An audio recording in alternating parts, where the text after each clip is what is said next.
Oke. 9 tahun Ustaz. Ya, ada mengatakan sekarang sudah 20. Sampai ada broadcast saya belum lama, para intelektual ini sih, cendekiawan muslim, ada ahli hadis bahwa usia bahwa tahun Hijriah hanya 1500 tahun.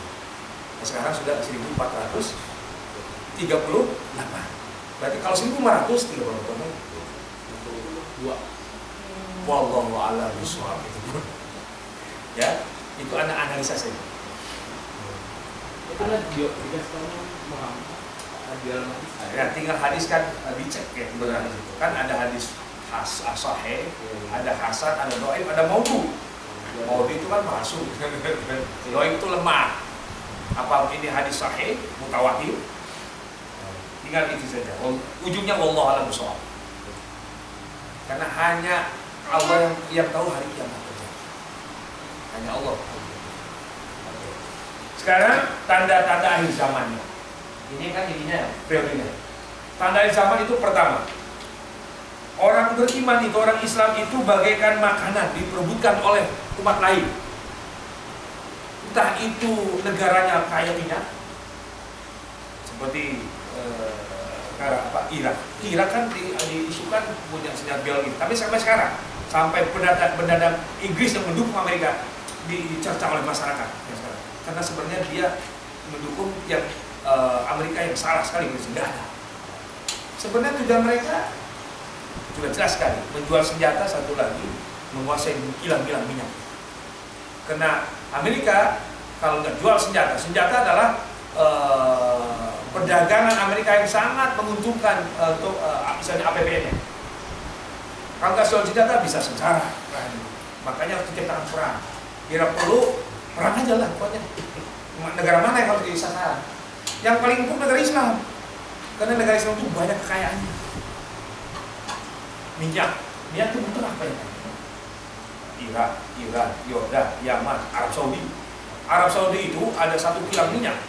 Hampir seluruh kilang minyaknya, habisnya ribuan tahun berhabis. Potensi minyak. Makanya Arab Saudi itu Amerika sudah pernah CS-nya itu. CS itu. Ya, Raja Salman ke sini 1.500. Berapa pesawat ini? Eskator aja dibawa pesawat. Luar biasa. Akan membantu Indonesia. Salah satu bantuan Indonesia adalah proyek-proyek pertambangan, pendidikan dan sosial. Berapa dia akan menggelontorkan dananya? 300 triliun untuk pemerintah. Sudah keluar dari pemerintah itu. Dan mungkin tidak hanya itu. Katanya mau ketemu Habib Rizik itu bersama, tapi banyak ada pihak yang memarahinya. Walau gitu. Bisa jadi mengatakan bahwa pemerintah sekarang didukung oleh Tiongkok itu, tahu nggak? Cina sama orang Arab itu dalam berdagang itu bersaing. Dan dulu. Sekarang yang jago dagang dan dulu kan Cina, Arab. Bukan dagang berdagang. Nah, kalau tambah suku-sukunya Padang, orang Tasik, gitu. Tasik dagang gitu sama tuh. Ya benar nggak? Tasik, Padang, dagang tuh hanya Padang, Padai, dagang. Kalau Sunda suka daun. Kalau Sunda tuh hidup di kebun ya cukup ya. Asal jangan makan daun itu sama daun telinga aja. Kalau Batak kan banyak tasik katanya. Ya itu lah. Kalau Jawa Pak, jalan-jalan wae. Di mana aja ada ya. Ya itu. Ya. Jadi seperti makanan. Yang orang Malaysia makan diperbutkan. Itu hadis riwayat Imam Abu Dawud. Kemudian di akhir zaman ini penyakit orang Islamnya ada penyakit namanya al-wahad. Wahad itu adalah hubbud dunya wa karatul maut. Cinta dunia, takut mati. Nah, apakah orang beriman atau sampai sekarang itu? Cinta dunia kan? Kadang-kadang kita malu ya. Mohon maaf ya. Tanpa nggak tahu hasil nanti persidangan. Patrialis akbar. Itu tetangga saya, itu Pak Dr. Anwar Abbas itu sekretaris umum MUI. Dengan Patrialis akbar kan dari Muhammadiyah yang dekat. Satu saat dia mau Pak Anwar Abbas ini mau nikah anaknya, saya jadi MC. Bawa samping saya ceramah itu Pak Akbar. Untuk ceramah pelamaran anaknya. CMC ini dekat sekali sama Beliau. Tapi kemarin kesandung OTT. Nah, jangan-jangan sudah punya penyakit kubu dunia. Rontok memang, iman tuh, jangan kiai rontok kalau lihat gopokan uang. Iya, nanti ada wanita ada. Makanya Nabi Muhammad ketika itu jadi nabi dan rasul,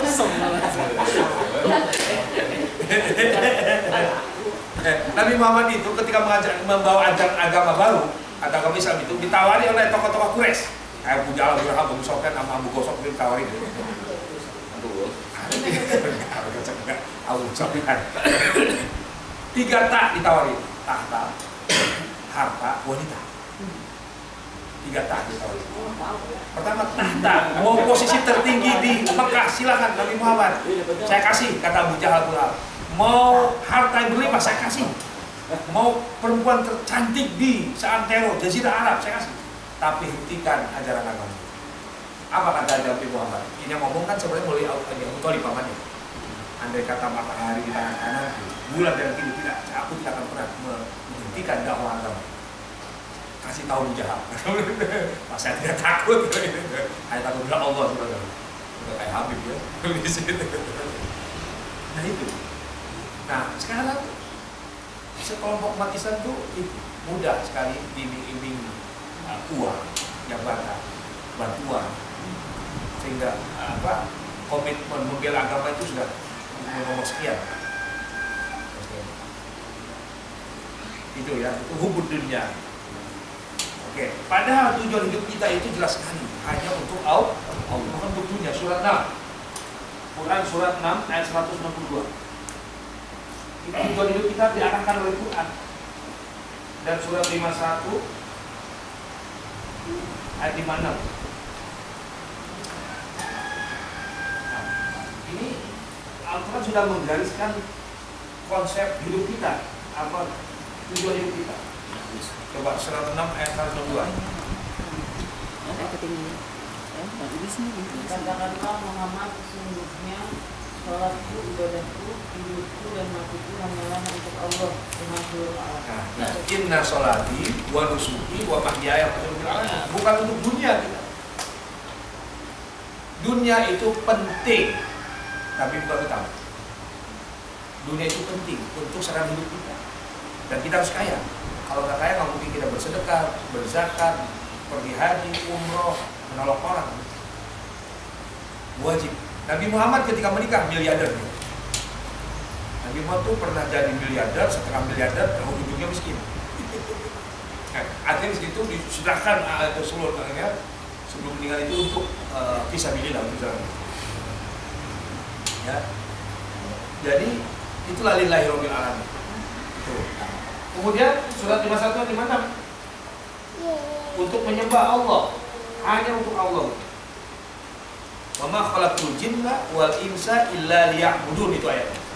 Surat 51 Ad-Dariyat ayat 56. Benar enggak? Benar enggak ayat? Wa ma khalaqtul jinna wal insa illa liya'budun. Apa terjemahnya, Pak?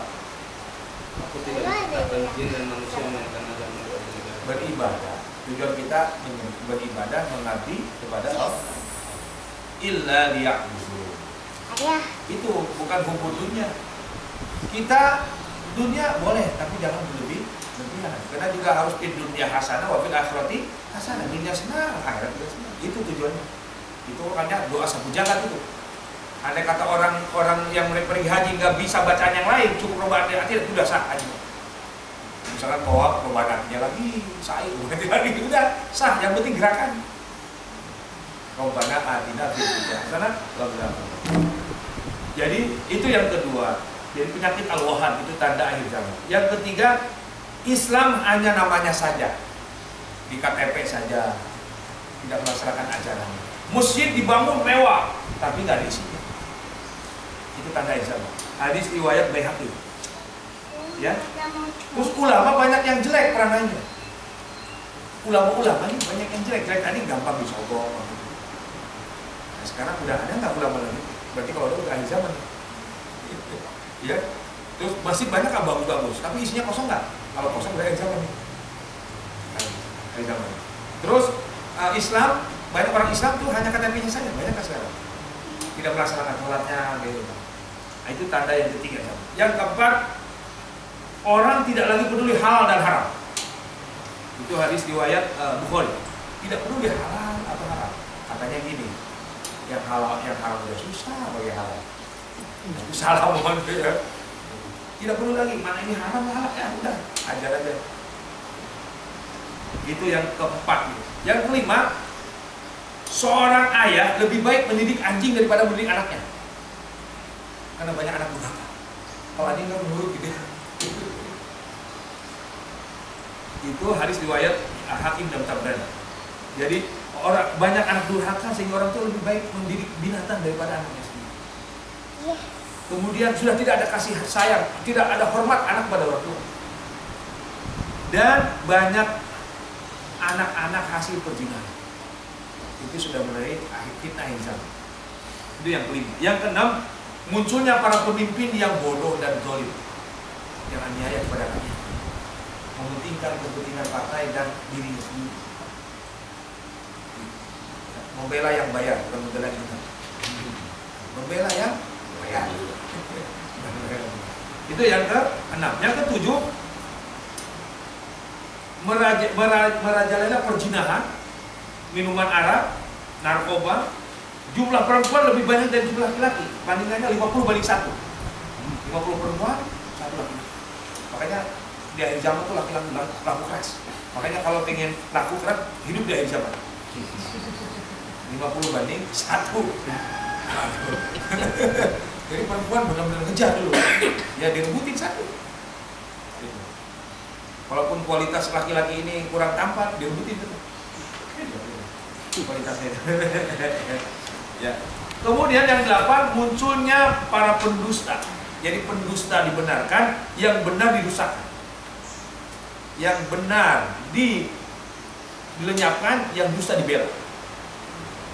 Kemudian banyak amanat disia-siakan. Orang berkhianat dengan amanat. Dia sebagai pemimpin amanatnya disia-siakan. Dan satu lagi, banyak orang-orang bodoh yang bicara. Jangan saya. Orang yang bodoh banyak berbicara. Itu banyak. Yang ke-9, banyak dicabutnya ilmu Islam. Di antaranya banyak ulama meninggal. Itu ciri dicabutnya ilmu, ulamanya meninggal. Apa? Ini UG meninggal juga.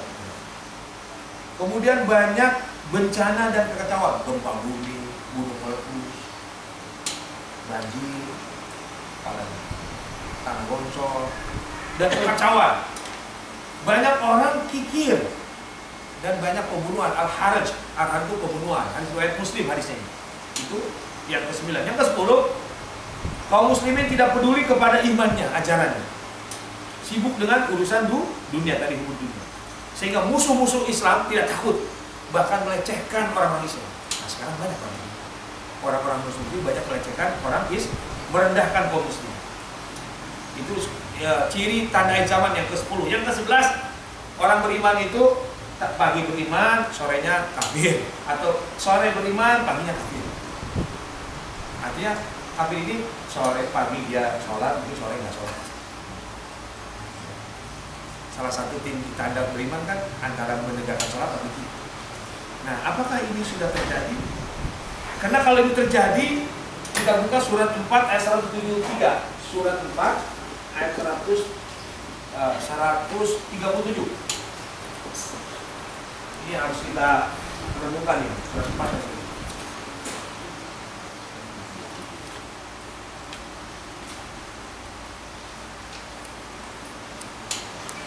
Wah, ini yang nggak hadir sekarang, kajian yang dalam aja. Mungkin yang tidak hadir sekarang. Mungkin begitu ditutupan. Tadi di set kan ya? Udah suaranya. Saya lihat suara itu nggak begitu bagus ya. Ya itu ya. Saya lihat di YouTube itu gambar nyamuk suara kurang jelas. Mungkin nanti acara ini nggak masuk situ berarti. Yang nyamuk itu sambil. Oh ya, saya tidak iya. Kamu Pak. Yang Tokopedia cukup nanti jawabnya tidak. Ya, surat 4 ayat 137 baca ayatnya atau baca terjemahnya. Sesungguhnya orang-orang yang beriman lalu kafir, kemudian beriman lagi, kemudian kafir lagi, lalu bertambah kekafirannya, maka Allah tidak akan mengampuni mereka dan tidak pula menunjukkan kepada mereka jalan yang lurus. Nah, baca ulang Pak, surat 4 ayat 137. Sesungguhnya orang-orang yang beriman lalu kafir, kemudian beriman lagi, kemudian kafir lagi, lalu bertambah kekafirannya, maka Allah tidak akan mengampuni mereka dan tidak pula menunjukkan kepada mereka jalan yang lurus. Kalau kita begitu tuh, Allah tidak ampuni dosanya dan Allah tidak akan berikan kita tersesat sampai mati.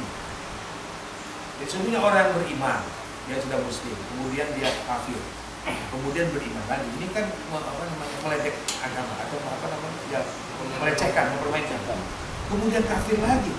Nah setelah itu Allah tambahkan kekafirannya. Summa zdadu kufran. Allah tidak akan mengampuni dosanya dan tidak akan berikan. Nah, naudzubillah, jangan sampai kita masuk Islam keluar Islam, murtad, masuk Islam lagi keluar lagi. Biasanya yang ketiga keluar lagi itu biasanya berat lagi Islam lagi. Nah ukurannya kan iman kafir. Berapa kali tuh? Imannya 2 kali, kafir 2 kali. Nah coba dah, pasti penelitiannya setelah dia kafir 2 kalinya udah nggak beriman lagi. Karena iman kafir. Berarti yang kelima kali sudah nggak iman lagi, udah kafir aja terus. Nah, itu dia akan bertujuh, itu akan jelas. Nah itu termasuk mungkin paginya kafir, sorenya beriman, itu lama-lama kafir lagi. Nah, oke, itu tanda-tanda. Sekarang bagaimana kita menghadapi fitnah akhir zaman? Itu sekarang penutup dari jawaban. Bagaimana menghadapinya? Pertama kita harus berdoa kepada Allah supaya dikuatkan keimanan kita. Doanya apa? Allahumma inni a'udzubika minal fitani ma dhahara minha wa ma batin.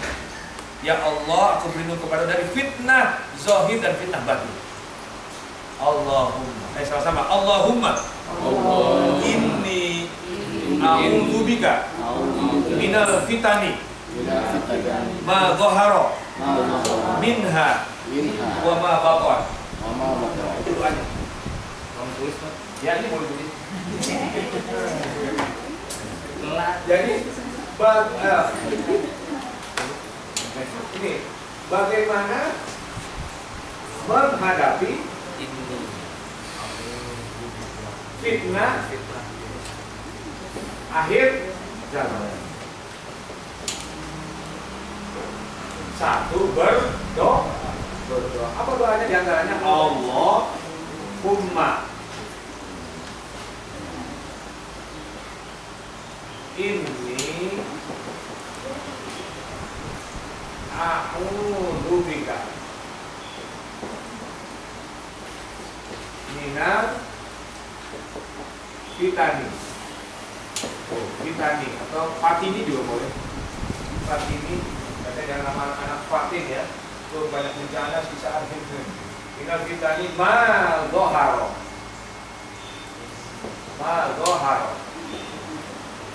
minha wama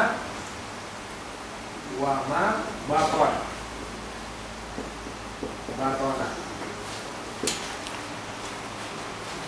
minal fitani Allahumma ini Allahumma inni a'udzubika minal fitani ma dhahara minha wa ma batana. Ya Allah, aku berlindung kepada Engkau dari fitnah-fitnah yang nampak maupun fitnah yang tidak nampak. Baton itu artinya yang tidak nampak. Ini dalam sholat, Allahumma inni a'udzubika minal fitani ma dhahara minha wa ma batana.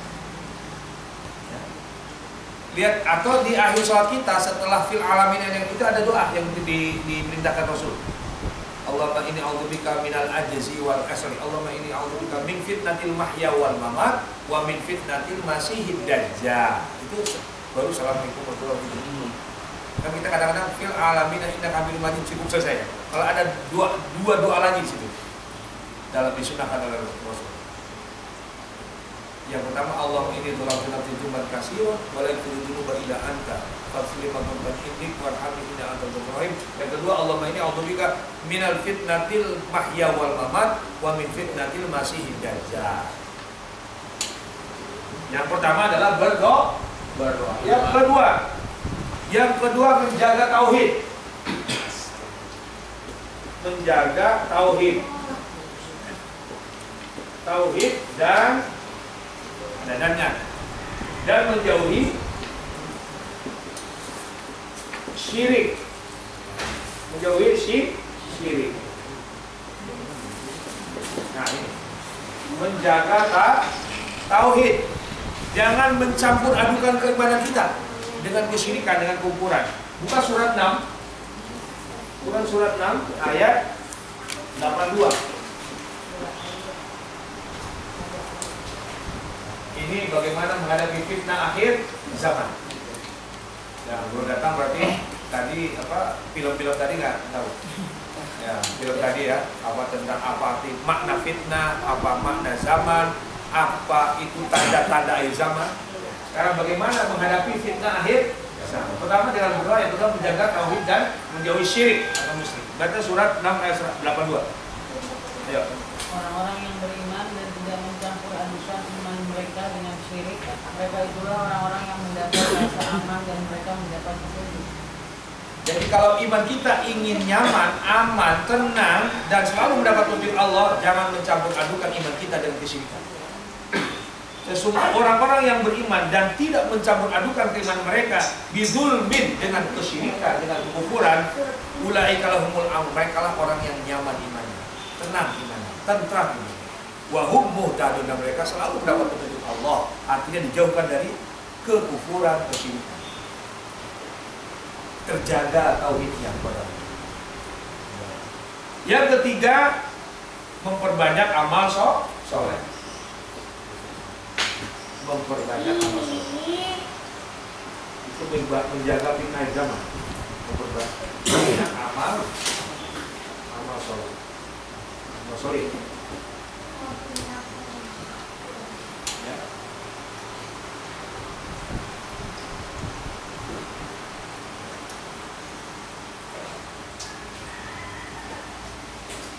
Memperbanyak amal soleh. Amal soleh, ya tadi surat ini aja jelas amal soleh ya. Ilal ladina amanu wa amilus salihah wa tawassaw bil haqq wa tawassaw amal soleh. Coba lihat surat 24 ayat 55. 24 ayat 55.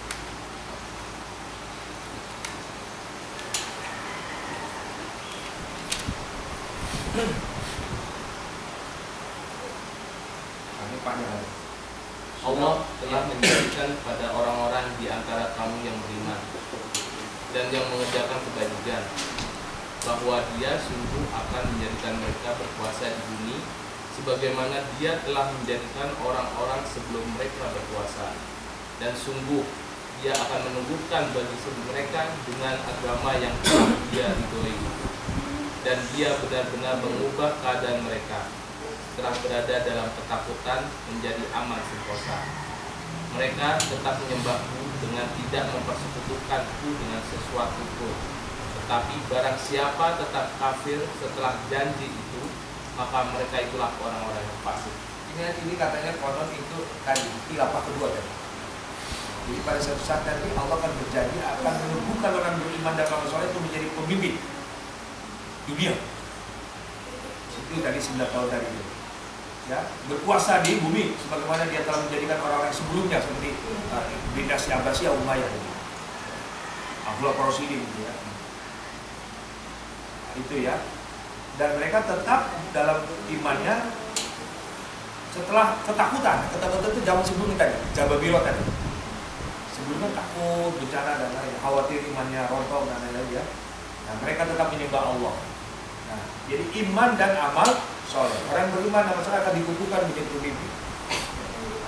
Oke, lanjutnya yang keempat. Nah, ini malah yang sangat utama juga ya, Pak. Apa itu? Berpegang kepada Al-Quran dan As-Sunnah. Yang pertama berpegang kepada Al-Quran dan As-Sunnah. Coba kita tarik ke atas.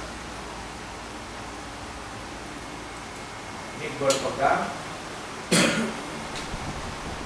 kepada Al-Quran. Jadi apapun fitnahnya, malah ini yang pokok ya, berpegang kepada Al-Quran dan As-Sunnah. As-Sunnah itu hadis. Ini. Kalau Al-Quran nanti kita akan mendapatkan informasi tentang menjaga tauhid dan lain-lain. Jadi yang pokok malah nomor 4 semua. Ya, 4. Itu bisa dilihat surat 3 ayat 103.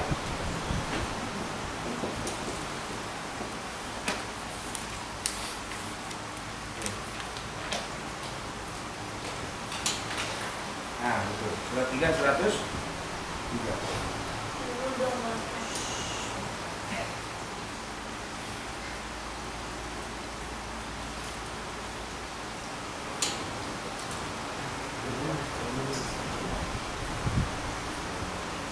Dan berpegang teguhlah kamu semuanya pada tali agama Allah. Dan janganlah kamu bercerai-berai. Dan ingatlah nikmat Allah kepadamu ketika kamu dahulu masa jahiliyah permusuhan. Lalu Allah mempersatukan hatimu, sehingga dengan karunia-Nya kamu menjadi bersaudara. Sedangkan ketika itu kamu berada di tepi jurang neraka. Lalu Allah menyelamatkan kamu dari sana. Demikianlah Allah menerangkan ayat-ayatnya kepadamu agar kamu dapat iman. Rasulullah ketika melaksanakan haji terakhir, kalau ini haji wada, berkhutbah di padang Arafah. Khutbahnya adalah, salah satunya adalah taraktu fikum amroini lan tadillu ma in tamassaktum bihima kitaballah wa sunnata rasul.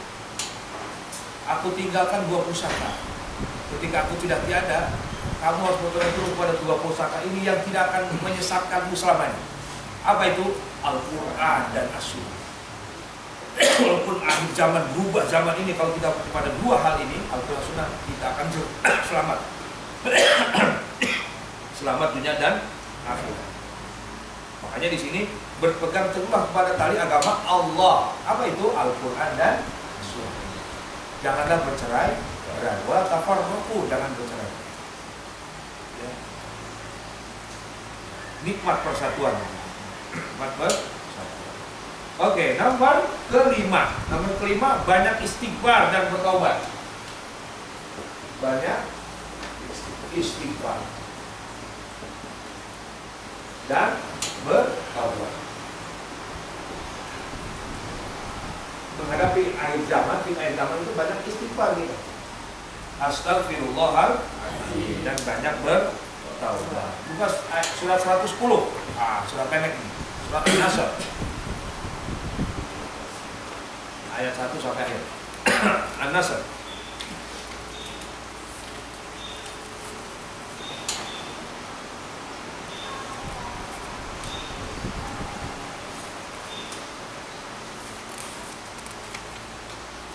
Ya. Pada terjemahannya. Apabila telah datang pertolongan Allah dan kemenangan, dan kau melihat manusia berbondong-bondong masuk agama Allah, maka bertasbihlah dengan memuji Tuhanmu dan mohonlah ampunan kepadanya. Sungguh Dia Maha Penerima Tobat. Ya, kalau ingin mendatangkan pertolongan Allah, kan di akhir zaman kita pasti ingin pertolongan Allah dan kemenangan buat kita. Kalau ada gangguan atau ada musuh, kemenangan. Apa ininya? Amal yang dilakukan. Lihat ayat terakhirnya. Fasabbih bihamdi rabbika wastaghfirhu innahu kana tawwab. Pertama kita banyak bertasbih, kemudian banyak istighfar dan banyak bertobat kepada Allah. Satu lagi, istighfar, tasbih dan bertobat. Nah, itu untuk mensikapi fitnah akhir zaman. Banyak yang keenam, mendalami ilmu agama. Jadi sekarang ini menghadapi fitnah sama. Mendalami ilmu agama. Ilmu itu harus disertai dengan iman. Buka surat 58 ayat 11. Surat 58 ayat 11.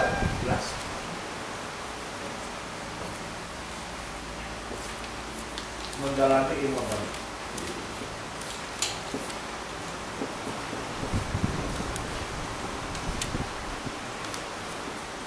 58 ayat 11. Saya pernah dikasih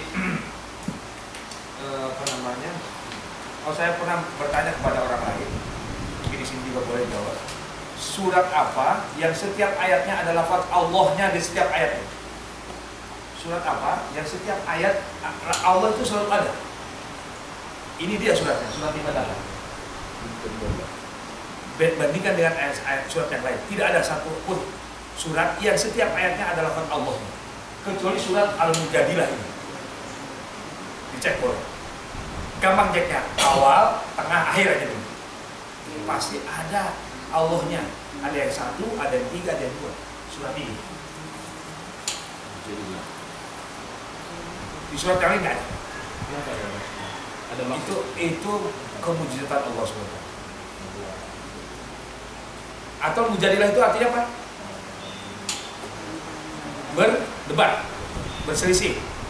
Nah, ketika berselisih itu pesannya jangan lupa Allah. Itu aja gampang ya. Kalau kita ada masalah berselisih jangan lupakan Allah.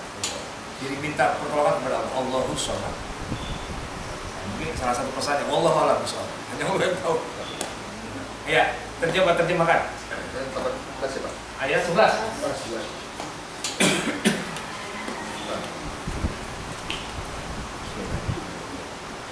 Wahai orang-orang yang beriman, apabila dikatakan kepadamu, berilah kelapangan di dalam majelis-majelis, maka lapangkanlah. Niscaya Allah akan memberi kelapangan untukmu. Dan apabila dikatakan berdirilah kamu, maka berdirilah. Niscaya Allah akan mengangkat derajat orang-orang beriman di antaramu dan orang-orang yang diberi ilmu beberapa derajat. Dan Allah Maha teliti apa yang kamu kerjakan. Jadi ilmu itu tidak akan berkah, tidak akan mantap tanpa iman. Karena iman dulu kan berilmu kan. Utul ilma indah ada kan? Ayat itu. Coba baca ayat Al-Quran. Ayat berapa? Wahai orang-orang yang beriman, apabila dikatakan kepadamu, berilah kelapangan di dalam majelis-majelis, maka lapangkanlah. Niscaya Allah akan memberi kelapangan untukmu. Dan apabila dikatakan berdirilah kamu, maka berdirilah. Niscaya Allah akan mengangkat derajat orang-orang beriman di antaramu dan orang-orang yang diberi ilmu beberapa derajat. Dan Allah mengakui apa yang kamu kerjakan. Ya, ini pesan paling nggak ada dua pesan. Pertama dari ayyuhalladzina amanu sampai pansudu, sampai situ tuh. Ya, sampai pansudu sebelum dia fa'ilah, kita harus memudahkan orang lain. Kalau ada orang lain datang itu mudah untuk masuk, tidak gimana nih sempit gitu, dilapangkan. Atau sambutlah tamu yang lain dengan sambutan yang hangat. Ini perintah agama. Yafsah itu artinya menyambut dengan lapang dada, dengan senyum dan gembira siapapun yang datang kepada kita, apalagi ke rumah kita. Yang kedua, Allah akan mengangkat derajat orang yang beriman. Lihat ayatnya, ya fa'ilal ladina amanu dulu. Minkum baru wal ladina utul ilma. Jadi iman dulu baru ilmu. Orang yang beriman tanpa ilmu juga tidak enggak. Orang yang berilmu tanpa iman bahaya. Bisa membunuh orang, bisa mencikin orang, bisa membohongi orang karena dia punya ilmu. Kalau kita iman dengan ilmu akan diangkat derajat. Dua-duanya harus itu mendalami ilmu. Oke. Nomor 6, mungkin ini di BTS saja ya. Nomor 6 boleh. Jangan menyalahi perintah Rasul. Kalau kata Rasul berbuat baik, jangan menyalahi perintah Rasul. Itu nomor 6. Jangan kita menyalahi perintah Rasul. Rasulullah bersabda, sunnah itu ibaratnya kapal laut. Melaksanakan sunnah Rasul itu ibaratnya kapal laut. Kapal laut Nabi Nuh malah disebutnya. Safinatu Nuh. Barang siapa yang menaiki sunnah itu, dia akan selamat. Nabi Nuh kan lihat orang beriman dia naikin ke kapal semua. Supaya selamat. Yang tidak beriman tuh yang itu celaka semua. Kena air banjir. Jadi perahu-perahu Nabi Nuh sekarang sudah nggak ada. Perahunya itu sholat, kumpul begini. Ini perahu-perahu untuk menyelamatkan keimanan kita. Oke, itu ya. Jadi jangan menyalahi perintah dan petunjuk. Yang ke-8, melaksanakan amar ma'ruf nahi munkar. Yang kedelapan melaksanakan mengajak orang berbuat baik dan melarang orang berbuat buruk. Amar ma'ruf nahi. Itu kemarin Pak John Parit tuh nahi amar nahi nggak bisa ya. Amar ma'ruf nahi munkar itu dibalik. Amar munkar nahi ma'ruf gitu. Kebalikan gitu. Ya, salah terus dia jawabnya. Jadi kita harus amar ma'ruf nahi munkar untuk menghadapi fitnah akhir zaman. Yang ke-9 istiqomah.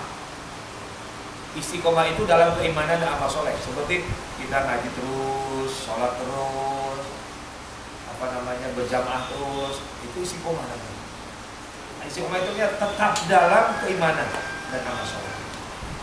Apa namanya itu? Ajeng atau stabil ya. Konsisten, ya itu konsisten. Itu yang saya cari itu nggak ketemu tadi konsisten. Bantuin ya kalau 10 menjauhi ulama buruk, bukan buruk rupa ya. Menjauhi ulama yang jelek. Karena ulama juga banyak yang jeleknya. Ya gampang, kalau misalnya gampang disoboknya.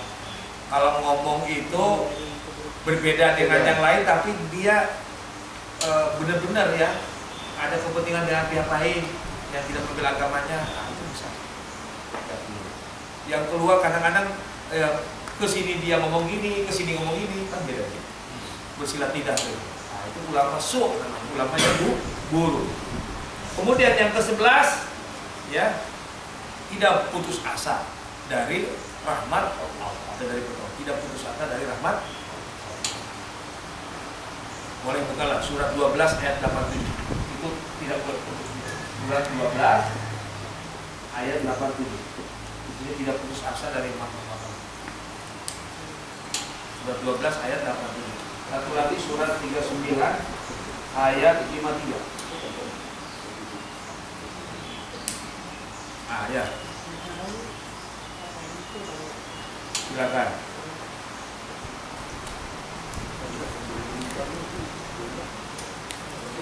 Tidak putus asa. Baca ayatnya atau baca terjemahan maksudnya? Terjemahannya aja. Dan wahai anak-anakku, pergilah kamu, carilah berita tentang Yusuf dan saudaranya, dan jangan kamu berputus asa dari rahmat Allah. Sesungguhnya yang berputus asa dari rahmat Allah hanyalah orang-orang kafir. Jadi putus asa lah dosa. Karena dia tidak percaya kepada Allah, tidak percaya kepada pertolongan Allah, berarti kafir dia.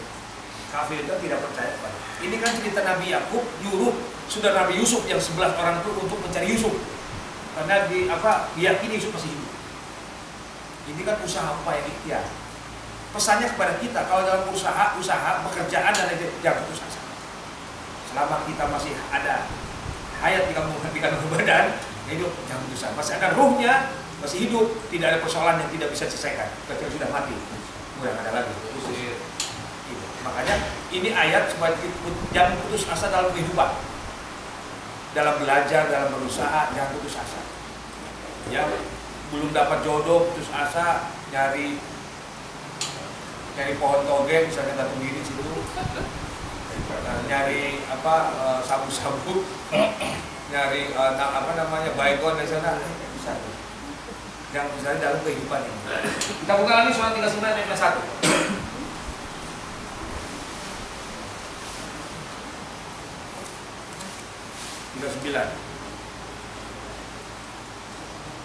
Ayat 50.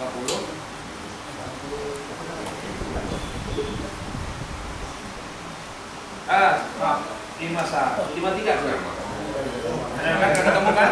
Jadi ke 1 nggak ketemu. 53 yang ada. Baru 53 ada tuh. Iya kan? Jadi banyak. Teman saya Pak. Katakanlah, wahai hamba-hambaku yang melampaui batas terhadap dari mereka sendiri, janganlah kamu berputus asa dari rahmat Allah. Sesungguhnya Allah mengampuni dosa-dosa semuanya. Sungguh Dialah yang Maha Pengampun.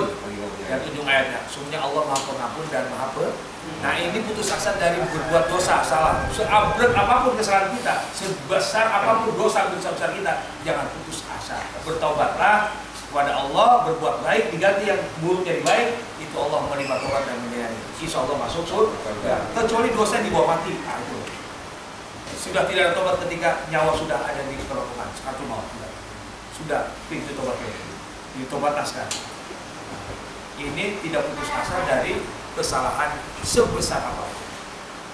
Ada hadis katakan, walaupun dosa itu sebanyak busa di lautan, sebanyak rambut manusia di muka bumi, sebanyak daun-daunan yang ada di pohon-pohon muka bumi, Allah tetap Maha Pengampun.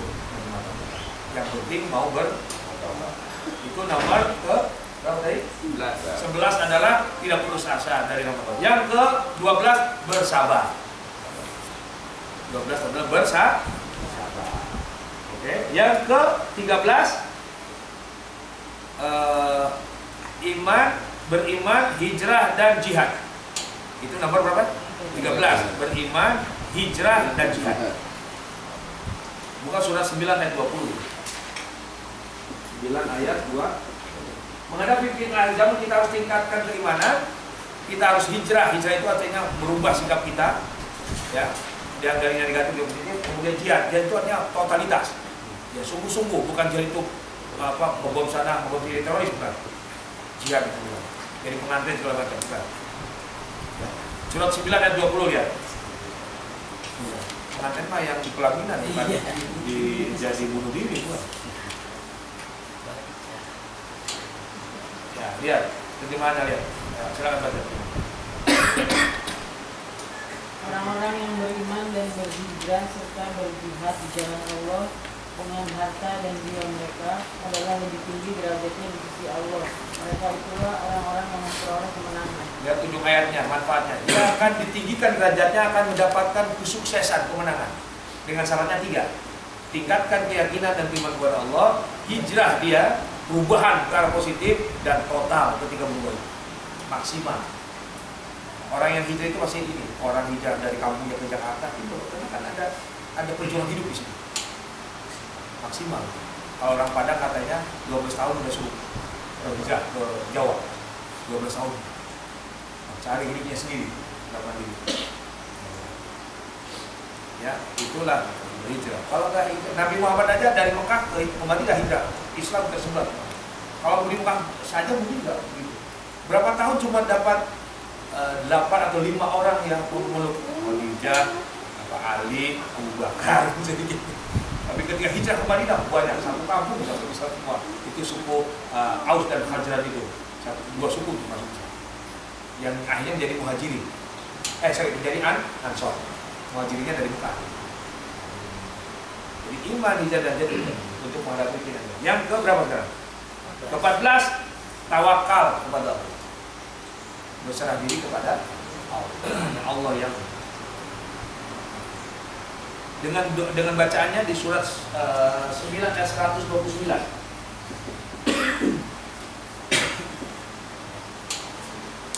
Hasbiyallahu la ilaha illa huwa alaihi tawakkaltu wa huwa rabbul arsyil azim. Itu surat 9 ayat 129. Ayat terakhir kalau salah ya.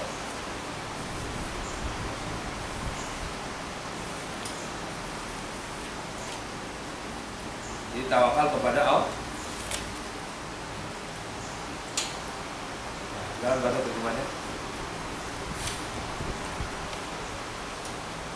Jika mereka berpaling dari keimanan, maka katakanlah, cukuplah Allah bagiku, tidak ada Tuhan selain Dia, hanya kepadanya aku bertawakal, dan Dia adalah Tuhan yang memiliki arsy yang agung. Ada satu hadis yang sahih. Ini menjadi zikir pagi dan sore. Pagi habis subuh lah 7 kali, sore habis salat asar 7 kali. Bacanya ini, coba ikuti. Hasbiyallahu, hasbiyallahu, la ilaha illa huwa, alaihi tawakkaltu, wa huwa rabbul arsyil azim, wa huwa rabbul arsyil azim. Hasbiyallahu, la ilaha illa huwa, alaihi tawakkaltu wa huwa rabbul arsyil azim. Terjemahan, cukupnya Allah bagiku, tidak ada Tuhan selain Dia, hanya kepadanya aku bertawakal, dan Dia adalah Tuhan yang memiliki arsy yang agung. Itu 7 kali pagi, insya Allah Allah cukupkan, berkahi dan berikan pertolongan. Kalau begitu, hasbiyallah 7 kali. Habis subuh dan habis sholat. Kalau nggak hafal baca saja. Nggak hafal. 7 kali sehari. Berarti 14 kali pagi dan sore. Zikir pagi sore. Yang terakhir, nomor ke 15, tabayyun. Nah, ini kata-kata tabayyun pernah didengar. Tabayyun surat 49 ayat 6.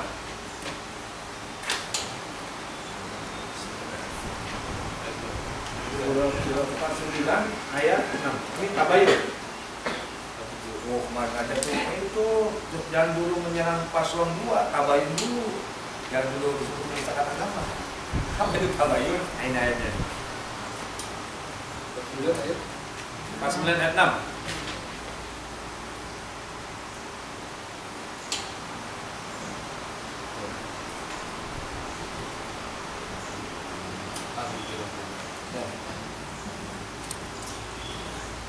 Nah, ini zaman sekarang itu banyak berita-berita itu harus gini nih. Jangan baik kita dapat broadcast langsung share lagi, share ini. Ini ayat harus. Tabayyun itu pengertiannya meneliti dengan seksama, check and recheck. Menganalisa dulu bagi sumber yang lain, tidak langsung kita percaya saja. Ya, silakan baca terjemahannya. Wahai orang-orang yang beriman, jika seseorang yang fasik datang kepadamu membawa suatu berita, maka telitilah kebenarannya, agar kamu tidak mencelakakan suatu kaum karena kebodohan, kecerobohan yang akhirnya kamu menyesali perbuatan itu. Kita sesal. Jadi kalau ada berita apapun kita harus memeriksanya dengan cermat dan teliti. Check and recheck. Ada check and balance ya. Bisa sama juga. Ya. Nah itu juga. Nah itu. Ketika akhir zaman juga banyak sekarang berita-berita itu ya. Banyak. Kita harus check and recheck. Jangan main share saja. Jangan kita menyebar kebohongan. Ya, menyebar kebohongan. Melanggar undang-undang ITE. Yang hukumannya 15 tahun, kalau menistakan agama 15 tahun 5 tahun. Jadi kalau penyadapan itu, kalau diterbukti itu 15 tahun. Kalau menistakan agama cuma 5 tahun. Jadi yang nyadap itu harus bisa. Jadi lebih berat hukumannya. Nah, 15 poin inilah menghadapi fitnah akhir zaman. Nah, apakah sekarang sudah ya tanda-tandanya sudah banyak? Ya, sudah banyak kebohongan, tapiran, merajalela, kemaksiatan. Nah, mudah-mudahan kita termasuk yang diselamatkan Allah dengan sikapnya adalah tadi 15 sikap menghadapi akhir zaman. Ya, mudah-mudahan bermanfaat. Yang ini kopian ini silakan dibaca saja. Itu banyak zaman-zaman, berbagai zaman. Baik, ada yang bertanya saudara?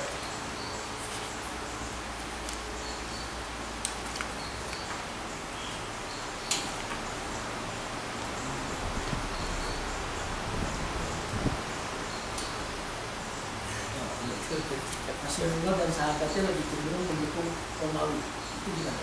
Oke, itu kan surat Ar-Rum jelas ya. Ghalabatir Rum.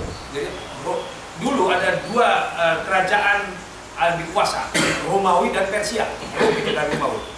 Romawi itu kan Kristen. Persia agama Zoroaster, menyembah api. Majusi, menyembah api. Makanya Tuhannya tuh api banyak. Ribuan tahun dia nggak pernah padam api. Tapi ketika Nabi Muhammad lahir padam seketika.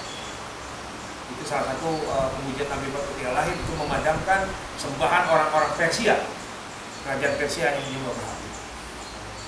Secara garis agama jelas sekali Kristen itu Nasrani ya, atau Yahudi itu kan Ibrani atau kitab sucinya Zabur dan Taurat. Kalau Nasrani kan Injil. Secara agama kan lebih dekat saudara dengan Islam. Artinya tidak musyrik lah itu mereka awalnya. Tapi kalau Majusi Persia jelas sekali menyembah api. Makanya Islam atau lebih mendukung Romawi. Walaupun ujungnya Romawi tetap dikalahkan oleh Islam. Ya di perang Tabuk misalnya atau perang Salib. yang bertani. Karena kesininya kan Kristen sudah menyimpang banyak. Kayak tadi Nabi Isa jadi anak Tuhan, Bunda Maria jadi ibunya itu sudah Trinitas. Makanya bola bertirul dan Nabi Muhammad lebih dukung Romawi. Secara garis agama lebih dekat dia. Artinya tidak ini Nabi Isa Nabi ada dibanding agama Persia, agama menyembah api. Kan itu benar-benar musyrik itu. Itu aja dia. Baik, ada lagi? Tadi Pastor dari zaman pertanyaan 9 tahun. Khilafah Dari mana ya? Ya. Khilafah kedua itu. Nah, hitungannya nanti kalau udah khilafah udah ada. Ditanya kapan mulainya wallah. Tidak tahunya kita itu 9 tahun masanya itu dari mana? Itu ada keterangan hadis. Ada keterangan. Walaupun ujungnya tetap Allah alam soal. Ujungnya tetap Allah alam. Bisa. Tahun Hijriah ya, bukan tahun Masehi itu ya. Kalau hitungan dari khilafah atau Hijriah. Kalau hitungan khilafah Islam pasti tahunnya pada tahun Hijriah. Sama dengan sekarang di Arab ya, kalender Hijriah Masehi kan jarang kita lihat. Hijriah semua kan. Jadi hitungannya tetap tahun ini. 9 tahun itu 9 tahun Hijriah. Nanti mendekati tahun 1500 gitu ya. Tinggal 9 tahun lagi. Sekarang 1400 kita. Baik, kalau tidak ada berhubung baik ada acara ya setelah ini kita 1:30 lah. Tidak kami terima dulu. Kalau tidak ada bertanya kita tutup. Kalau yang bertanya barangkali nanti bisa di WA saja. WA atau yang bisa jangan lah boleh. Baik, kita akhiri dengan baca hamdalah. Alhamdulillah. Untuk majlis subhanallah wa bihamdika asyhadu an la ilaha illa anta. Al-haqqu min rabbik, kebenaran hanya milik Allah SWT. Kesalahan hanya milik manusia. Mohon maaf. Wassalamualaikum warahmatullahi wabarakatuh. Waalaikumsalam. Ustaz nanti kita akan